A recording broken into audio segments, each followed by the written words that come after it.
القدس صوت فلسطين من القدس.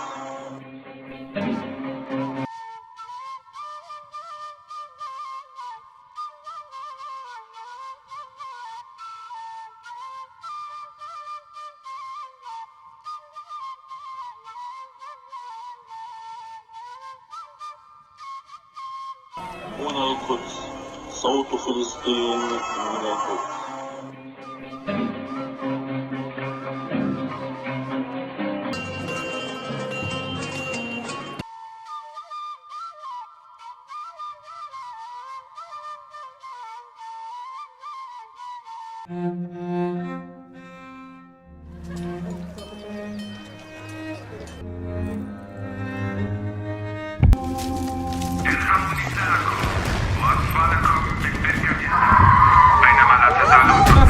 يابا برجع يابا خليكي جوا يابا لا تخافي.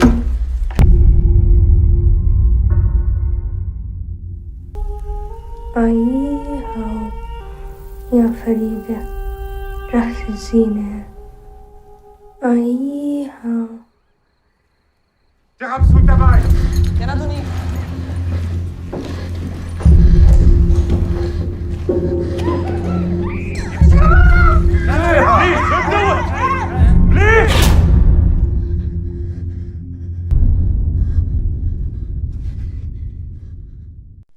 Nakba hasn't stopped, she said.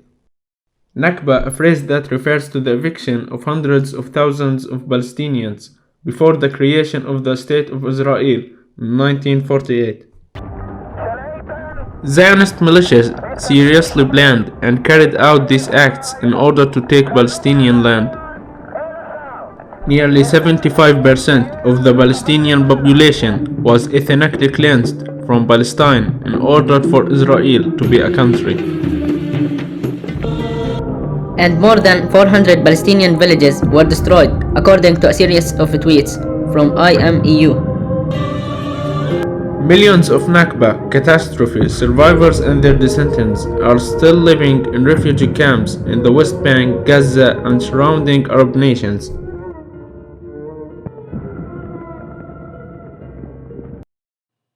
The Nakba is a black history in the hearts of the Palestinians. On this day, the Palestinian people have tasted all kinds of injustice, oppression, and theft of their basic rights, the most important of which is homeland.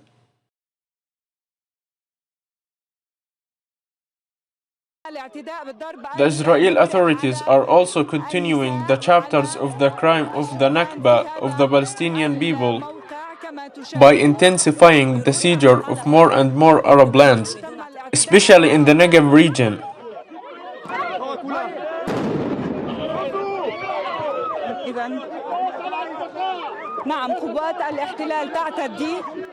Which leads to the displacement of tens of thousands of Palestinian citizens from their homes.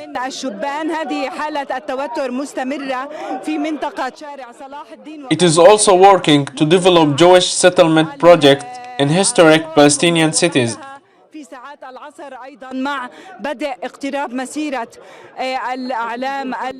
such as Acre, Haifa, and Jaffa,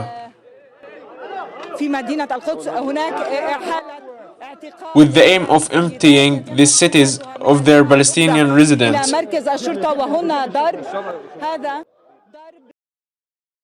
This is accompanied by the change of Arabic place names to Hebrew names, which prompted the Palestinian community in the occupied territories in 1948 to use Hebrew names and make this foreign language a part of Palestinian daily life.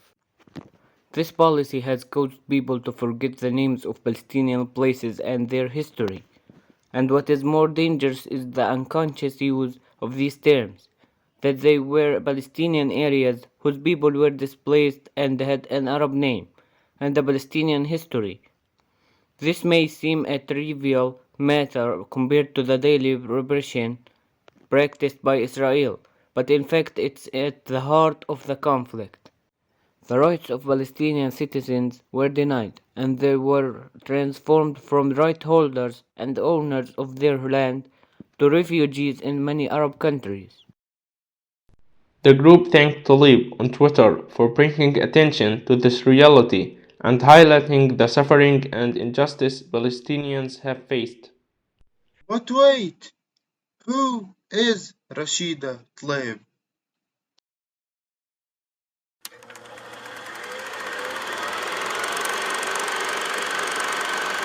Rashida Harb Tlaib, born July 24, 1976, American politician and lawyer, serving as the U.S. representative. She also became the first woman of Palestinian nature to serve in the Michigan legislature. Tlaib won the vote for Michigan's 13th congressional district's open seat in the U.S. House of Representatives in 2018. She ran unchallenged in the main election and was one of the first two Muslim women elected to Congress with Ilhan Omar. She also became the first woman of Palestinian nature to serve in the Michigan legislature. We continue to observe the displacement, Rashida Tlaib remarked. She kept referring to Israel's efforts to come and remove Palestinian families from neighborhoods in Jerusalem as literally pushing people out of their homes.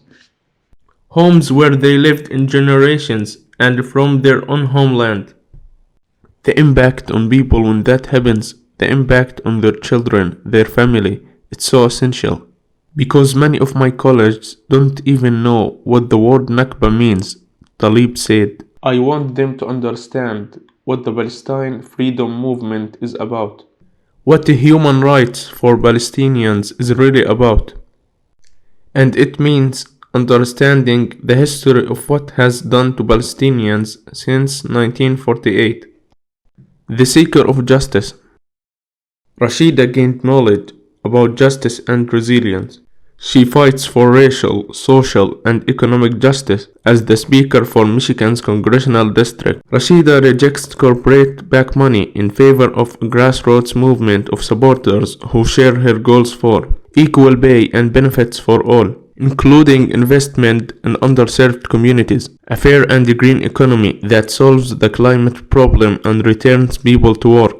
In my home state of Michigan, I think the average loan borrower now is like around over, close to $35,000 in debt. And you have to add on the health care cost, the rent, the utilities, car payments, and so much more to just really live your life. And so majority of our American people, then our neighbors right now, educated not, live check by check. They literally live check by check. It is really holding people back. We didn't do anything wrong. We just went to go get access to higher education. And the cost of education in our country just continues to increase. We all know that. We see it over and over again. To help millions of our neighbors across the country to get out of student debt. It's been a struggle for many of us. And yes, these payments are going to be coming due. She did a lot of volunteer work, to the point that we cannot talk about all of her amazing work. At the end, Rashida is a Palestinian, a hard worker, a Muslim woman who battled and beat the odds and difficulties to speak out for our rights in her nation, at Congress and globally. She deserves our respect and support. This documentary shows the real side of Palestinian novel and how Palestinians suffer for centuries. We, Abdulrahman, Ahmed Qaddah, And Noor, apply for progress and achievement competition. which we hope that our voices reach your hearts. no matter how dark the night, somehow the sun rises once again, and all shadows are chased away. Thank you for watching. We appreciate it.